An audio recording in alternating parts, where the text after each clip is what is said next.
Mother Teresa has always been portrayed as an icon of humility and selfless dedication to humanity. Little did the public know that the woman had been suffering in silence for decades while still smiling. Just before her death, she spoke out, only to reveal terrifying secrets. What you are about to watch will send cold shivers down your spine. Sit close as we delve into Mother Teresa's heartbreaking ordeals and terrifying secrets that have shaken the world to its foundation. Chapter 1: Mother Teresa. Mother Teresa, also known as Saint Teresa of Calcutta, was a Catholic nun and missionary who dedicated her life to serving India's poorest of the poor. She founded the Missionaries of Charity in 1950, a religious congregation dedicated to caring for the sick, the hungry, the homeless, and the dying. She and her sisters opened orphanages, hospices, and clinics, providing compassionate care and support to those in need throughout India, Africa, America, and other parts of the world. Her life was marked by charity, love, care, compassion, self-denial, altruism, and fervent devotion to God.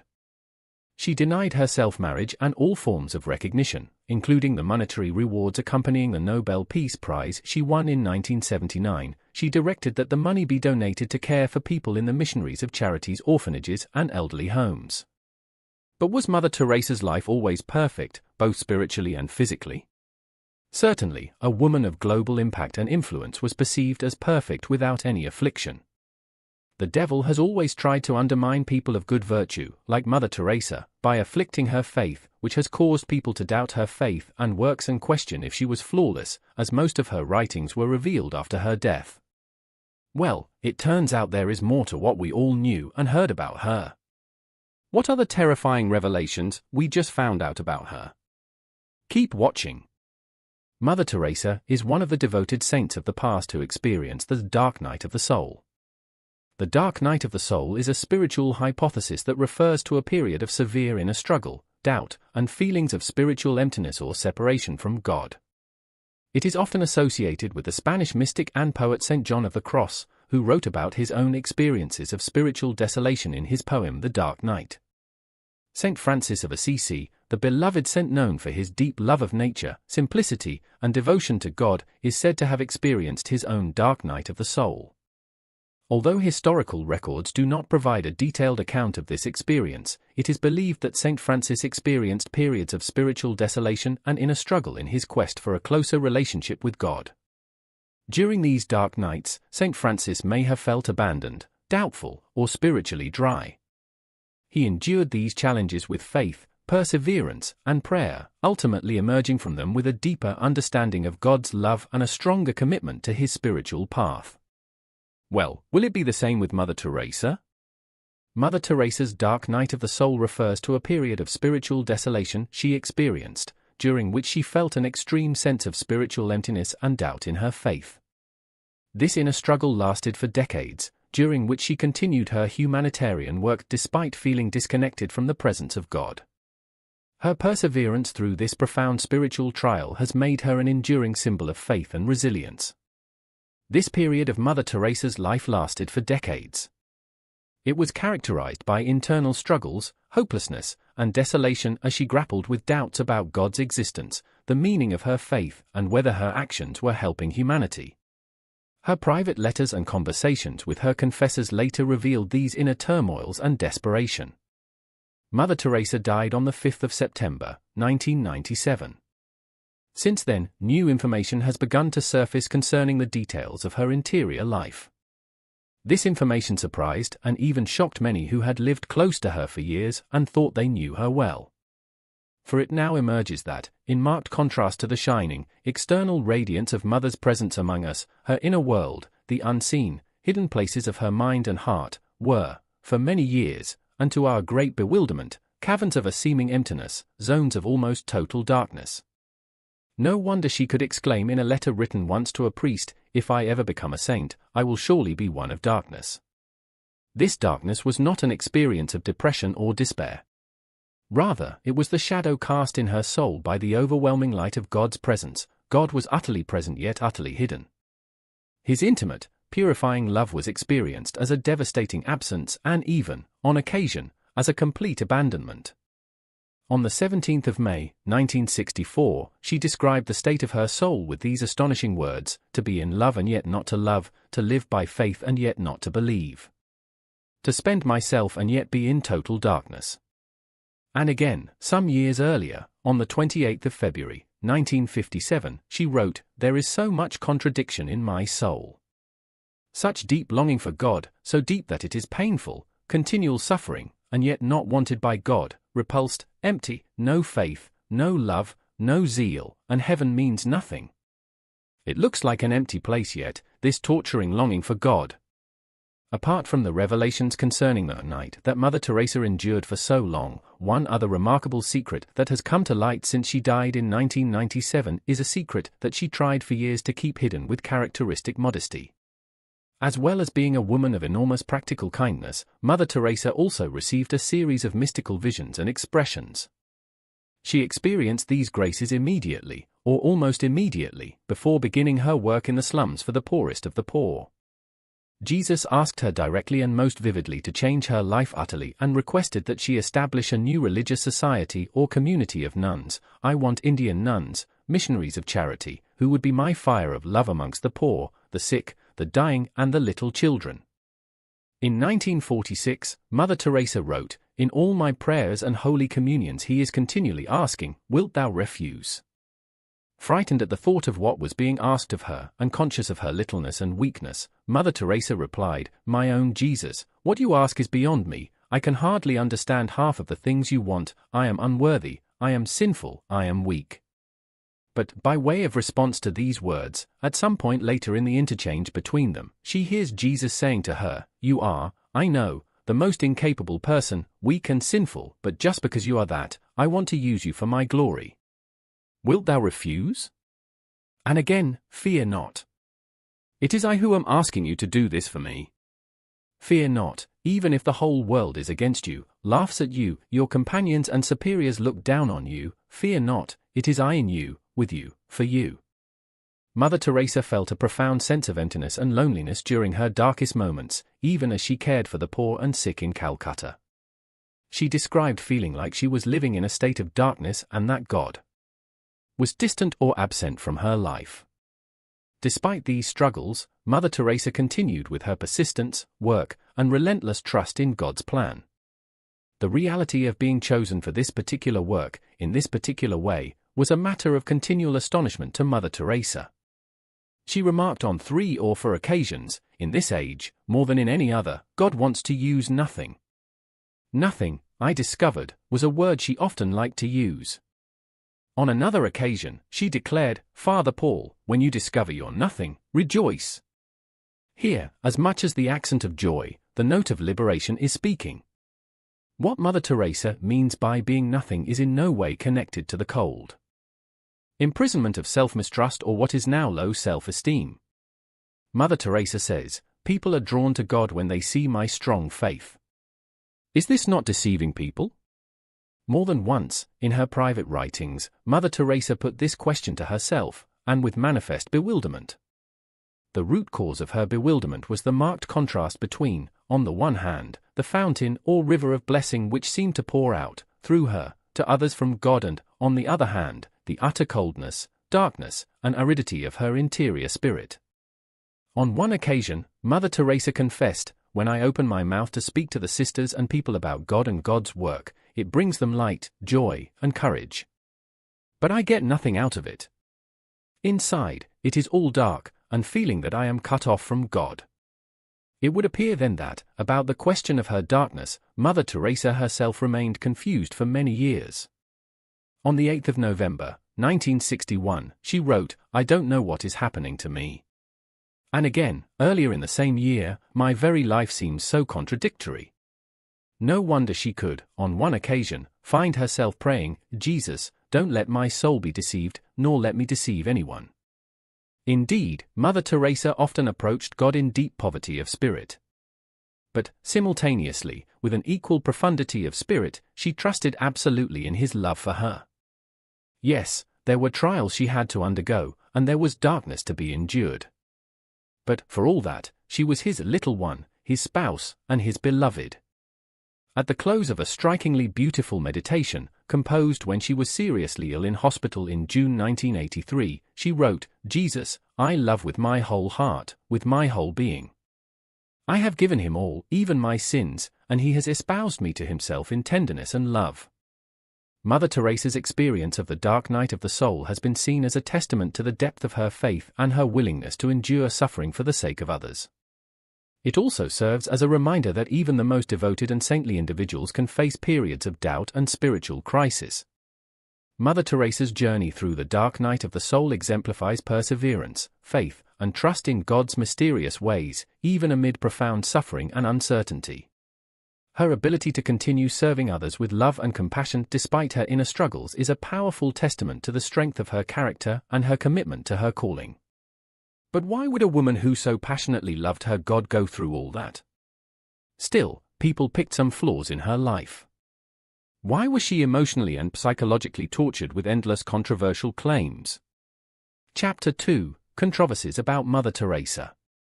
Mother Teresa was one of the most influential women of the 20th century. She was a short-bent woman but had a commanding presence. She was a global icon whose humanitarian work touched the inner parts of the earth, from Asia to America and Africa. However, was she really that perfect? Did she really mean good for the people under her watch? You will soon find out.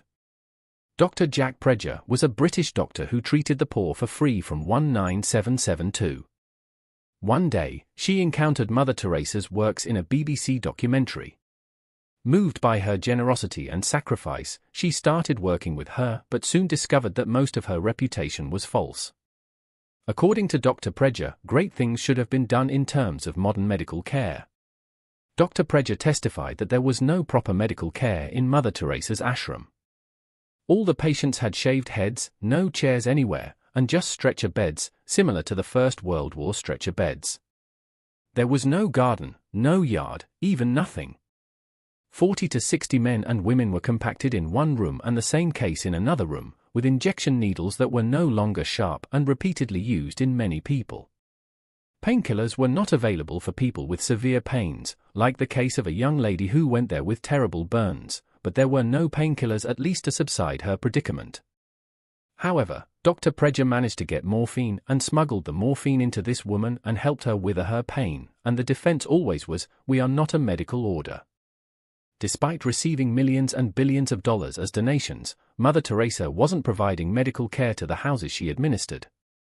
One 15-year-old kid had a very relatively simple kidney complaint that got worse when he didn't receive antibiotics.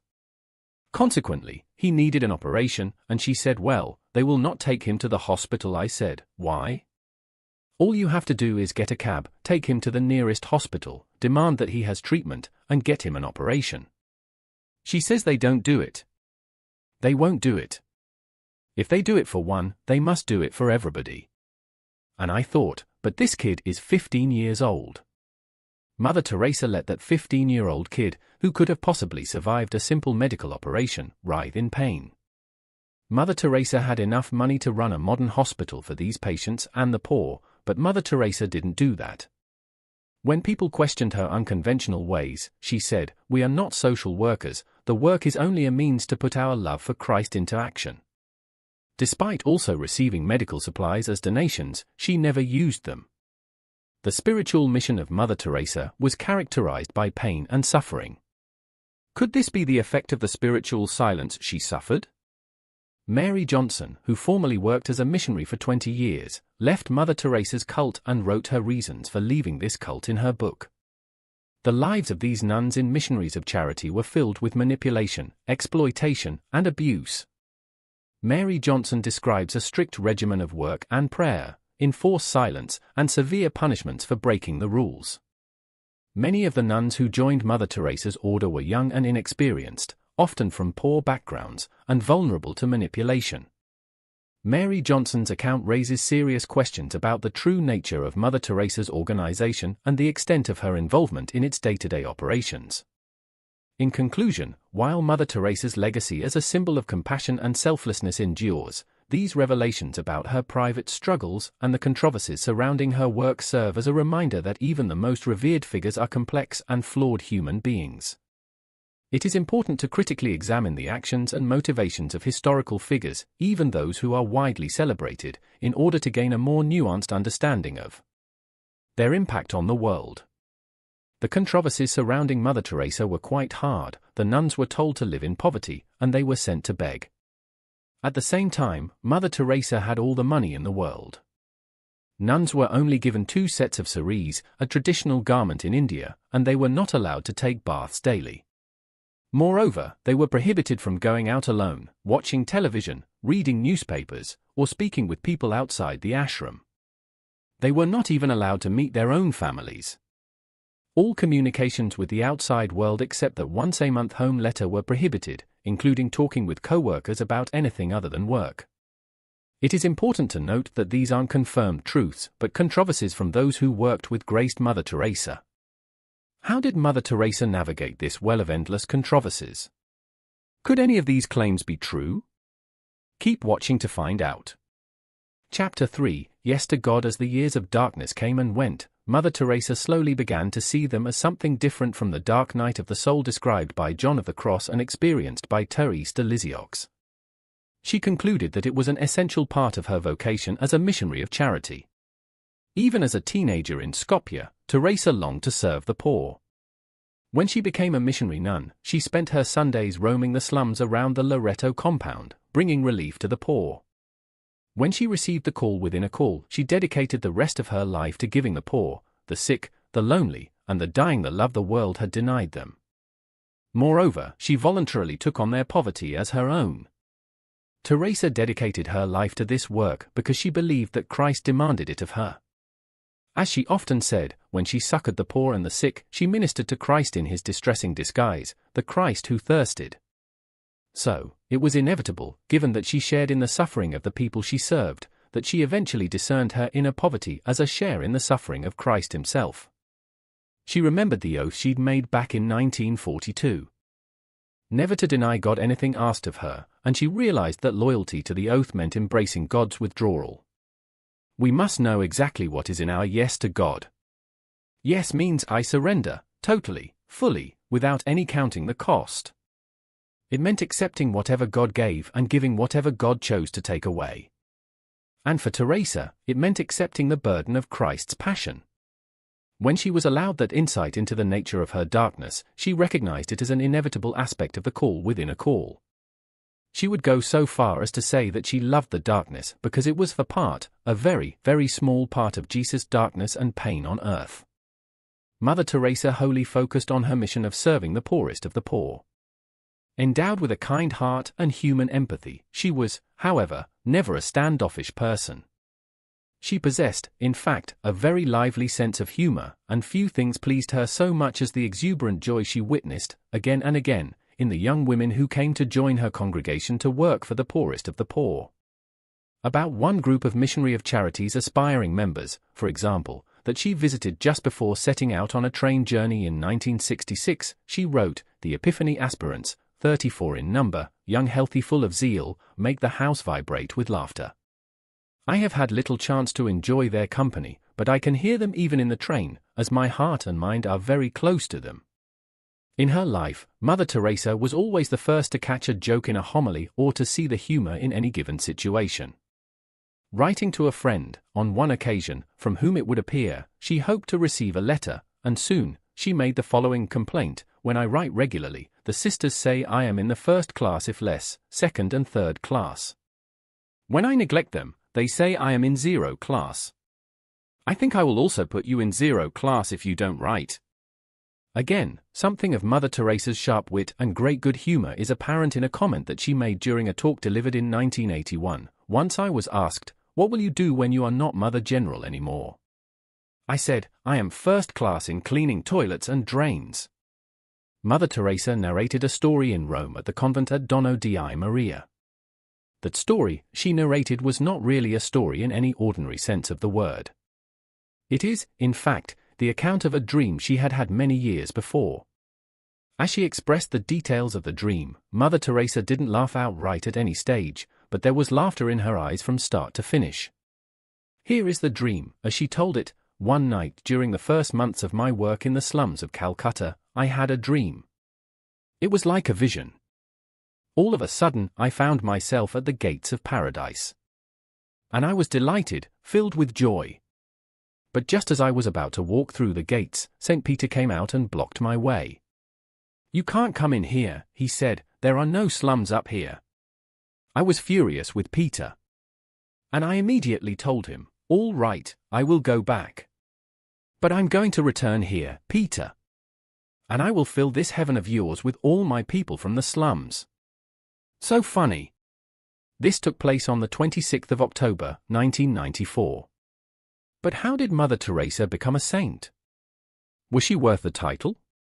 Was she even canonized? Chapter 4, Legacy of Mother Teresa. Mother Teresa's legacy is profound and enduring. She inspired countless individuals worldwide to follow in her footsteps and make a difference in the lives of those in need. One of her most significant contributions was her commitment to serving those marginalized and forgotten by society. She and her sisters ministered to people living in extreme poverty, providing food, shelter, medical care, and love to those abandoned or rejected.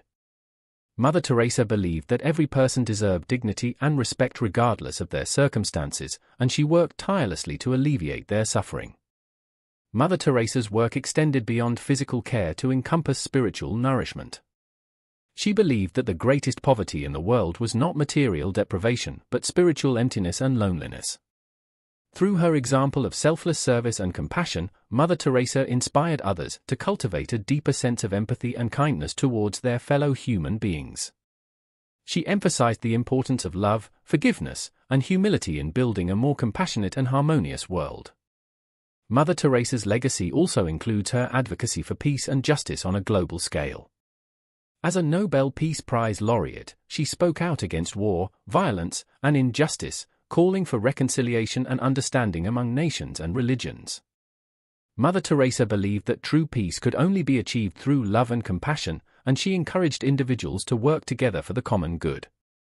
In addition to her humanitarian work and advocacy efforts, Mother Teresa's legacy lives on through the Missionaries of Charity, which continues to serve the poor and needy in more than 130 countries worldwide. The organization runs homes for the sick, disabled, elderly, and homeless, as well as orphanages, schools, and soup kitchens. Mother Teresa's example has inspired countless individuals to volunteer their time and resources to help those in need, creating a ripple effect of kindness and generosity that transcends borders and cultures. Mother Teresa passed away on September 5, 1997, but her legacy is a beacon of hope and compassion in a world often plagued by suffering and division. Her life serves as a reminder that even the smallest acts of kindness can make a significant difference in the lives of others. Mother Teresa's legacy challenges us to look beyond ourselves and reach out to those most vulnerable and in need, embodying the true spirit of service and love she exemplified throughout her life. Teresa's final years were ones in which poor health and physical suffering became her daily burden. Just a few months before her death, suffering from heart failure and pneumonia, she lay in a hospital bed, unable to speak because of the bronchial tube that had been inserted to help her breathe. She tried to communicate with her caretakers by writing on slips of paper but was too weak to do so. Finally, mustering all her strength, she could scrawl, "I want Jesus." Mass was celebrated in her hospital room, and she was able to take a small amount of the consecrated wine. But given her decades of living without a sense of Christ's presence, it's not too much to conclude that she also meant she wanted the darkness of God's withdrawal to end. She'd spent over 50 years reliving Christ's passion. If it was God's will that she suffered, so be it. But she longed for it to end. In 1962, in the second decade of her sense of abandonment, Teresa wrote something that anticipated her later understanding of her vocation to suffer the passion of Christ. "If I ever become a saint, I will surely be one of darkness. I will continually be absent from heaven, to light the light of those in darkness on earth." This is an extraordinary thing because it suggests that Mother Teresa was willing to relinquish the joy of heaven for the sake of those of us who also lie awake in the night wondering where God has gone. No one would deny that the diminutive nun who served Christ in his distressing disguise for over 50 years deserved some rest. But Teresa thought otherwise. Her lifelong dedication to serving God in his people was, so far as she was concerned, only an apprenticeship for her real work after she died.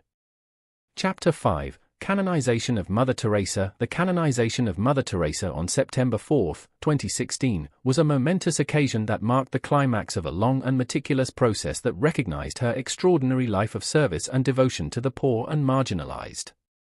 She was born Agnes Gongsha Bohakshiu in Skopje, Macedonia, in 1910. Mother Teresa felt a calling to serve others from a young age.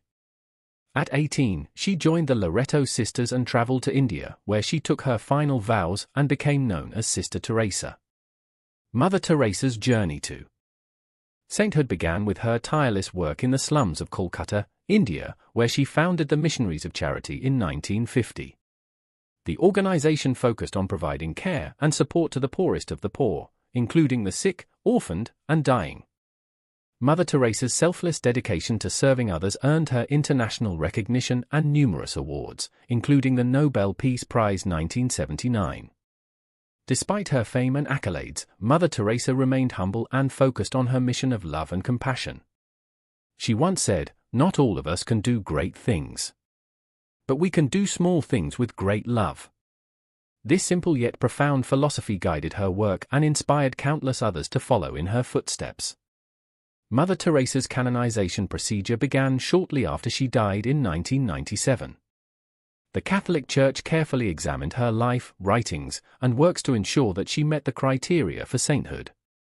One key requirement for canonization is the verification of miracles attributed to the candidate's intercession. In Mother Teresa's case, 2 miracles were officially recognized: the healing of a tumor in an Indian woman and the healing of a Brazilian man with multiple brain abscesses. On September 4, 2016, Pope Francis declared Mother Teresa a saint during a solemn ceremony at the Vatican.